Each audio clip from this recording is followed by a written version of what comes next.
ज्योतिबा फुले, सावित्रीबाई फुले यांनी सुरुवात केलेली क्रांती ही अजूनही त्यांच्यामध्ये झळझळतंय, विरोध चाललेला आहे।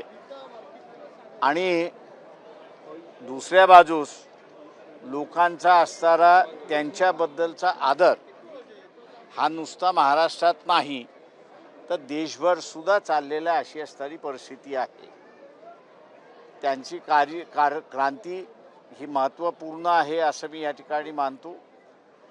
देश घडवणारी क्रांती आहे आणि म्हणून सर्वच त्याला असणारा अभिवादन करण्यासाठी आज आम्ही या ठिकाणी आलेलो आहोत। सर, आंदोलन पण करताय। जो चित्रपट महात्मा फुलेंच्या जीवनावर येणार होता, आज खरं तर तो रिलीज होणार होता कारण आज जयंती आहे त्यांची 198वी, पण तो काही संघटनांनी विरोध केला। आता तो चित्रपट 15 दिवसानंतर प्रदर्शित केला जातो। त्याच्यामध्ये सेन्सर बोर्डाने काही वाक्य, काही शब्द आणि काही सीन यांना असणारा विरोध दर्शविलेला आहे।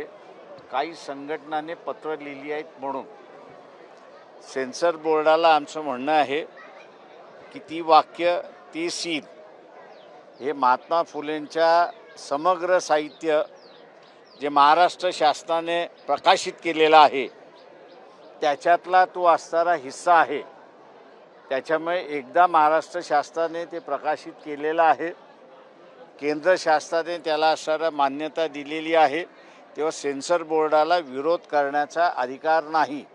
आणि सेन्सर बोर्ड हे जर विरोध आपला तसाच ठेवणार असेल तर सेन्सर बोर्डाचे जे मेंबर आहेत त्या मेंबरच्या घरासमोर असताना आम्ही निदर्शनं केल्याशिवाय राहणार नाही।